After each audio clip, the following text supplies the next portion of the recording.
Kutokuwa na ufahamu wa ugonjwa wa sukari miongoni mwa wanawake wajawazito nchini Kenya imepelekea wanawake 6 katika wanawake 100 wajawazito kupata ugonjwa wa sukari wakati wa uzazi, almaarufu gestational diabetes.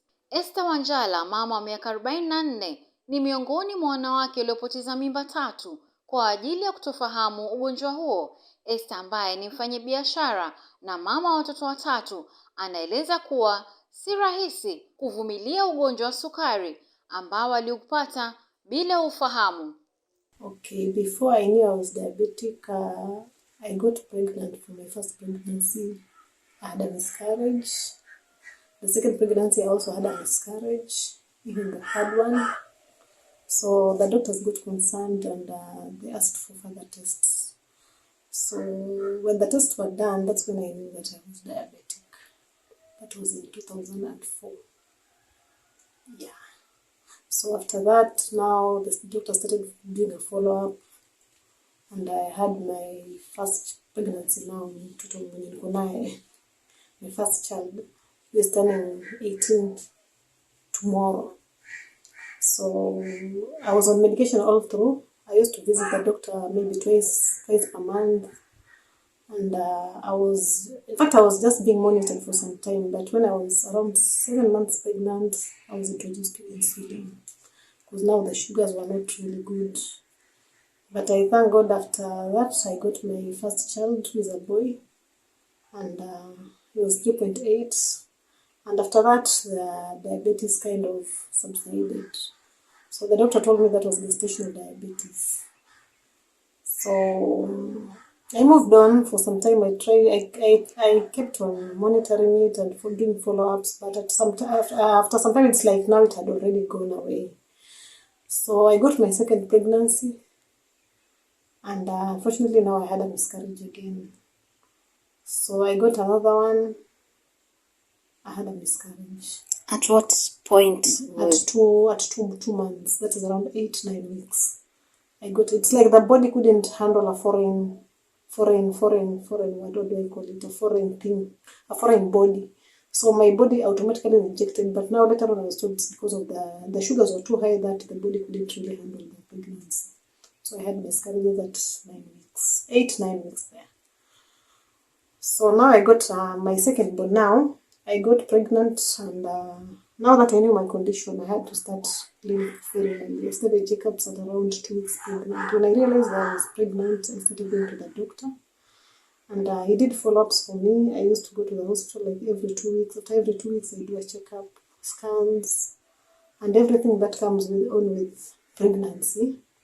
I was kept on medication now to keep the pregnancy going, now that I had a history of miscarriages. Kwa mujibu wa shirika la afya duniani WHO, wanawake waliopatwa na ugonjwa wa sukari wakiwa wajawazito katika mwaka 2019 ni 42%, huku idadi ikitazamiwa kuongezeka na kuwa 58% iwapo hamasisho halitaendelea. Washikadau mbali nchini Kenya wameanza mikakati kudhibiti swala hilo, akiwemo mbunge wa Kinango Gonzi Rai, ambaye ameitaka jamii kushirikiana na mashirika ya afya wakati wa kuhamasisha ugonjwa wa sukari miongoni mwa wakina mama wajawazito.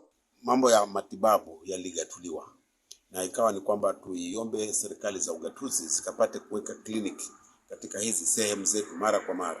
Lakini mbali na hivyo, kuna baadhi ya mashirika mbalimbali ambayo pia yalikuwa yamejitokezea, ambayo mara nyingi huwa yanafanya medical camp, lakini lengo lao kubwa ni kuja kuangazia masala ya diabetic na pressure, ili kuangalia wanaweza penginepo waka contain ile situation kwa njia gani, kwa sababu limekuwa ni kama tatizo sugu katika jamii kwa sababu ya kule kutofahamu.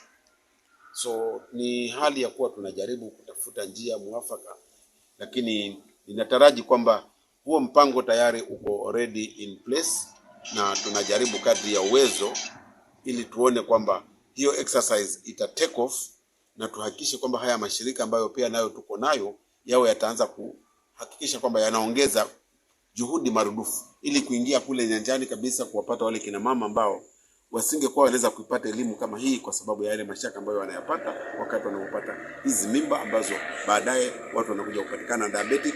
Na hasa pia imeanza kufika mpaka kiwango cha kuwa watoto wadogo wengine wanazaliwa na baada ya muda wanapatikana kwamba kwa diabetic, kwa sababu zamani ilikuwa ikijulikana kwamba diabetic inapatikana wakati mtu penginepo anapokuwa ni tajiri, lakini hivi sasa inapata hata watoto wadogo.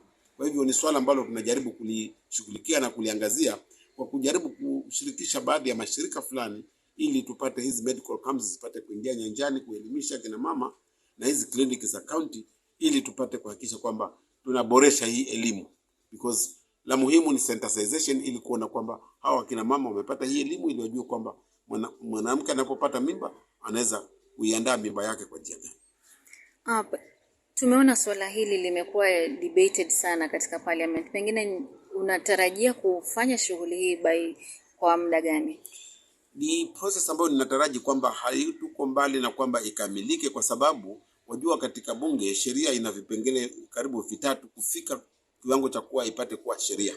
So mara nyingi inaletwa kwanza kama hoja, inajadiliwa, inamalizika, alafu inakuja kuwa bili, na kimalizika kwa bili sasa ndio inakwenda kuwa an act of parliament. Vile vile Daktari Hassan Ahmed Mkuche amewataka kina mama wajawazito kupima sukari na kutotumia tiba ya mitishamba kuuguza ugonjwa wa sukari. Diabetes kwa lugha ya Kiswahili huitwa ugonjwa wa sukari, na kitu inamaanisha kwa ugonjwa wa sukari ni kuwa ukishakula chakula kinageuza kwa sukari ndani ya damu, alafu kikiwa sukari ndani ya damu, hiyo sukari inachukuliwa na mwili na misuli. Na katika ugonjwa wa diabetes inamaanisha hii sukari haichukuliwi na mwili, bali hiyo sukari yabakia ndani ya damu, ndani ya mishipa ya damu, na inaongezeka kwa kiwango cha juu, na hiyo inakuwa hatari, manake mwili haupati chakula, haupati sukari. Kwa hivyo wasikia kama una njaa, na sukari iko kwa damu tu imeketi hapo, na vile iko nyingi hiyo sukari kwa damu, mwisho inatolewa kwa figo na unatoa kama mkojo. Kwa hivyo mtu mwenye ugonjwa wa sukari atakuwa anakojoa sana kutoa ile sukari, na hiyo sukari haingii kwa mwili, kwa hivyo anatoa maji mingi, anakojoa na sukari, na anakuwa na kiu sana, alafu anakuwa na njaa sana. Kwa hivyo anakula, lakini hicho chakula kila hakiingii kwa mwili, kinabaki tu kwa damu, na hiyo sukari anaikojoa tu. Kwa hivyo mwisho ufanya hivyo, anakojoa sana, anakuwa na kiu mpaka anakuwa mgonjwa, hawezi hata kutembea na anafariki. Na ugonjwa huu hutokezea pia kwa wamama wajawazito, inaitwa gestational diabetes, yani ugonjwa wa sukari ndani ya mimba. Na wakiwa na ugonjwa huu, ile inaleta hatari kwa mtoto, na yule mtoto anaweza akakufa kabla siku zake.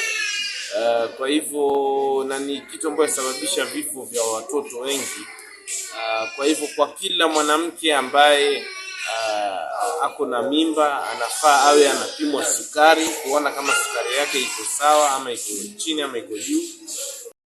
Sana mtu akiwa na sukari ana kiu sana, ana njaa sana, anapoteza kilo, manake anapojua tu sukari, na saa nyingine pia anapojua sana. Sasa nyingine ati sana, unaweza ukaenda chooni kwa siku mara 10, unaenda chooni tu kujua, manake mwili unajaribu kupunguza sukari kwa kutoa kwa mkojo. Na kitu kingine cha watu wenye sukari ni miguu hupata damu kidogo katika mwili mzima, na ukiwa na sukari huoza ile mishipa ya damu katika miguu. Kwa hivyo mtu wa sukari anaweza kukatwa mguu. Kwa hivyo ni vizuri kwa miguu, mtu mwenye sukari hakikishe miguu yake haipati vidonda, na anapata matibabu ya vidonda kwa wakati mzuri. Kwa mujibu wa muuguzi wa afya wa akili Faith Munyutaitas, kina mama wajawazito wanafaa kujipima wakati wanapoenda hospitalini ili kuokoa maisha yao na ya mtoto tumboni. So I was diagnosed with gestational diabetes when I had my first pregnancy, 2020. So the diagnosis came in a bit late in the pregnancy because I didn't know. And previously I had a miscarriage, which of course I had visited the hospital for the first checks, the very initial test that someone goes through. And back then I had no diabetes, or there was no issue about my sugars. So after the miscarriage, I took like 2 months, so I got pregnant again, on which now, based on the initial tests that had been done, my then gynecologist decided that there would be no need for us to do those checks again, the mandatory checks where sugars are also tested, because I had just done like 2 months ago. So owing to that, we went on with our daily, the monthly reviews, which we just check in the baby, see whether all is well, the heartbeat and all that. So up until, I think I was 6 months, 6 months pregnant, that's when I had a persistent headache for quite a period of time. And then this day I woke up with an headache. So I went to the hospital, to my workplace. Yes, it's an hospital. I took painkillers as I used to before, and for some reason that headache did not subside as I was used to before. So I was like, how come this headache is still persisting despite me having taken in the painkillers? So I had to immediately, I rushed to the gynecologist that I was seeing. By then I was just seeing a private gyna. So when I went there, he prescribed some medication. And he was like, so go take, it was a bit more stronger, go take this.